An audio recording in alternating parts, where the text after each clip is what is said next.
Hey all, hope you're all good. I'd just like to say thank you to all my subscribers, all the ones that have come along recently and all the ones that have been here since I started making videos. Appreciate you all listening. If anyone does have anything to say about the things I'm coming out with, feel free to tell me. I also don't think I'll attempt to read the Phonurgia anymore. That is unless anyone wants me to, then just let me know as well and I'll do it. Reason being, I'll explain quite a lot of what I've picked up in this video anyway. So this video is about sound waves, how they travel and how they can change, and also about a frequency in particular, the frequency that lacks in all of our lives. So what I've got here on the paper is basically a tube, and if you was to put sound through it, the sound would bounce off and travel through, and depending on the material it will retain its frequency and it will go through further. And obviously that's kind of like a front view where you can see the cymatic pattern. Obviously you can't see sound, but yeah, so basically the sound and frequency that goes in is also the sound and the frequency that comes out when it's a parallel tube the whole way through. Also, the inside would need to be smooth to stop reflections deflecting and going the wrong way. But I've seen somewhere, I can't remember where the video was, I'll have to find it and bring it up in another video, but there was lots of stone hollow tubes like this found somewhere, and it was led to believe that they were for drainage, but I'm wondering now if they were for sound. But like I say, I'll try and find that video and bring it up again in the future.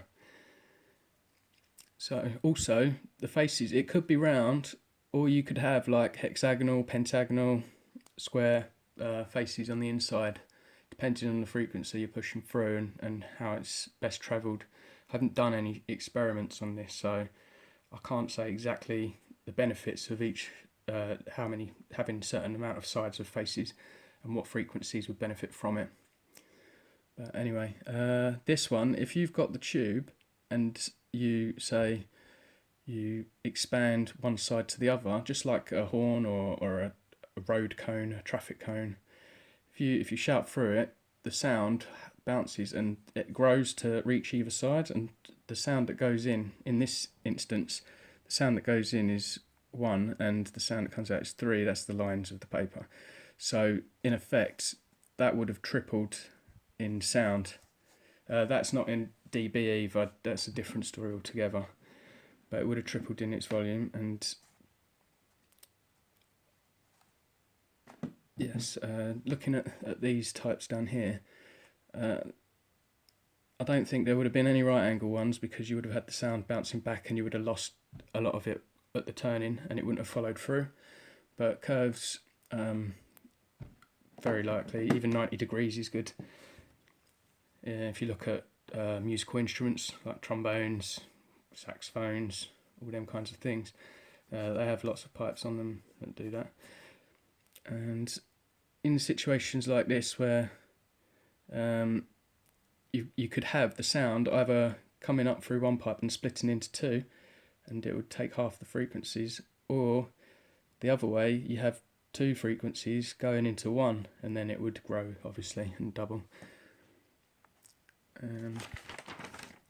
Amplifying sound waves, basically, if you have, say, a short stocky cone, you won't get much out of it. There's not much space for the sound frequency to bounce along and to grow, or there's no strength for it. Once it goes in, it comes out almost instantly. If you've got a longer, maybe the same length, but you've got a longer tube for it to go through, you create more sound, more volume, and you give more strength to the frequency.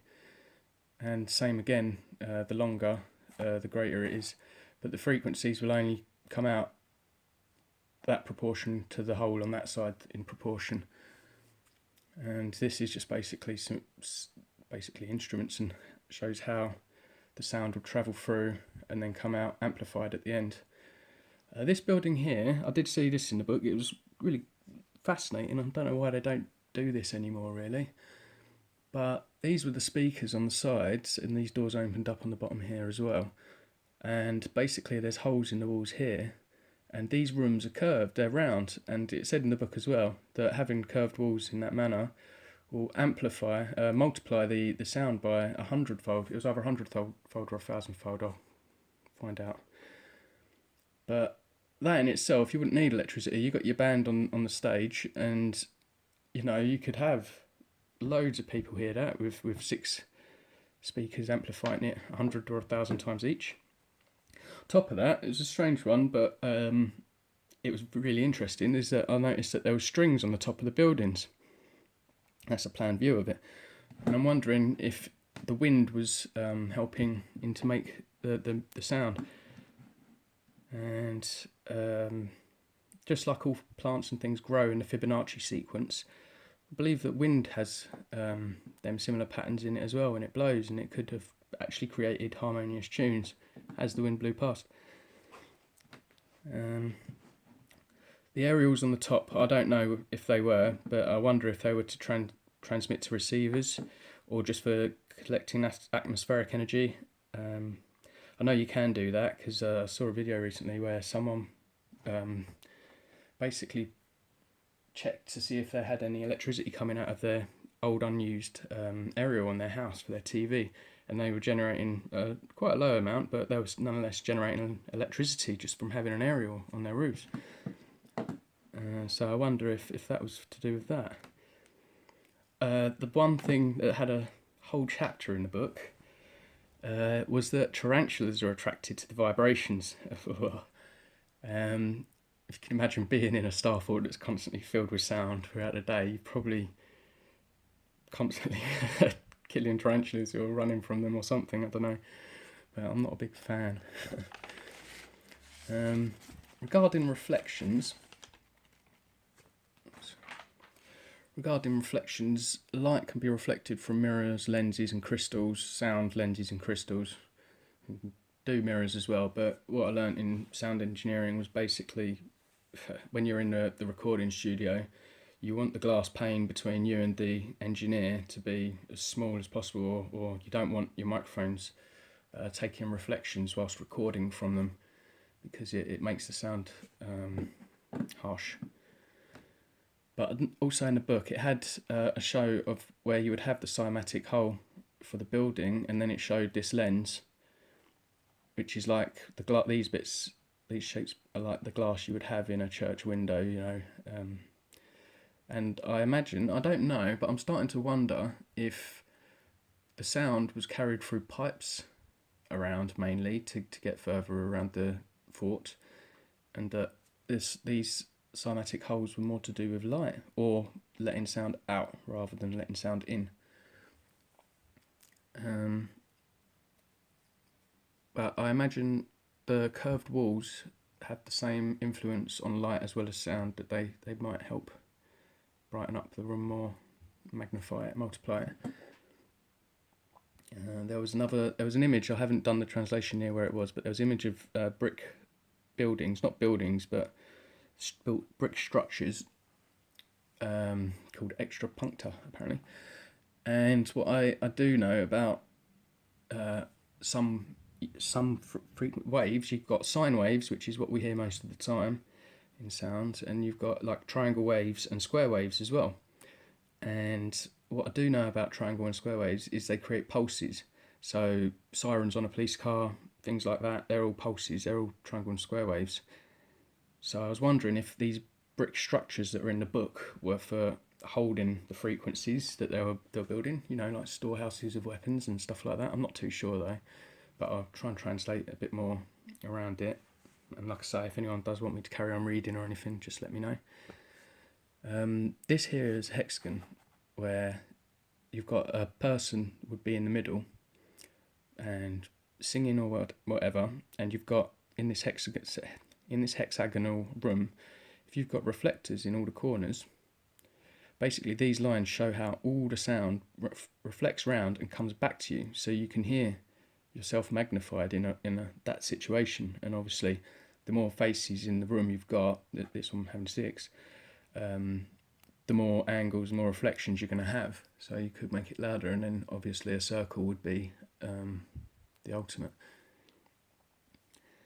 So there was also an image like this where someone was doing experiments and they had reflectors up everywhere, and they were shouting, and it showed how it bounced around any path without any structure around these reflectors and back to the person. And it was quite interesting. When I saw that the first time, that's what led me to believe that the sound was produced into the streets and then sent around outside. It might still be the case, but it's just that I've been thinking about musical instruments and stuff, and the pipe thing. I think that this just seems more practical for sound, and light being the way it is, it would be more practical to be using them. But I could be wrong, I don't know. That's about it. Yes, so I wanted to also mention about a frequency that has been hidden from us or reduced in our lives. It's today 440 Hz is the official ISO standard tuning frequency for A above the F. In the music industry and practically everywhere now, 440 Hz is not, it's the natural frequency that should be for that note. It's actually meant to be 432 Hz, and I know 8 Hz isn't much, but when you look into cymatics and the patterns that each frequency creates, you see that 440 Hz is an imposter. I'll put my notes up here so you can see them anyway. 440 Hz is an imposter. It looks almost similar to 432, but it's not. And it's not geometric. If you was to divide 440 Hz by 12, you would end up with 36.6 recurring Hz. Whereas if you divide 432 Hz by 12, you end up with exactly 36 Hz. And that's geometric in my perspective. 432 Hz is also a healing frequency that we can benefit from, which is why it's been taken out of the standard for people to hear nowadays. Nikola Tesla, when he was referring to 369 being the keys to the universe, he was actually talking about frequency vibration of 432 Hz, because you can use it to have long life and also free energy. There's also 432,000 seconds in a day. There's loads of things that tally up to show that it's actually the correct frequency that should be used.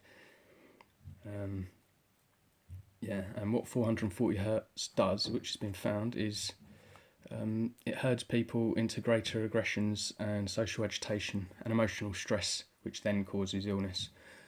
It was first introduced as a standard by Nazi propaganda minister Joseph Goebbels to make people close certain parts of their consciousness and to awaken others less important and more negative. It was introduced to the whole world by USA in 1940, and then in 1953 it became the official standard. But in 1940, when it was introduced, people were in the middle of war and had 5 more years of war, so I doubt anyone even noticed any kind of sound change in any of the music they were listening to or anything like that. But it was done anyway, and it was done to take away our longevity and our free energy.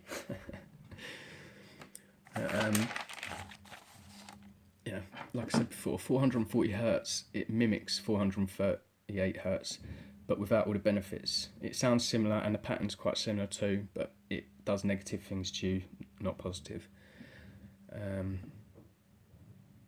It's basically, if you can get hold of that frequency, if you can hear it and listen to it when you're feeling down and depressed and stuff, it will help you and make you feel better. It's definitely worth hearing that frequency more. 432 Hz. I hope you enjoyed. God bless.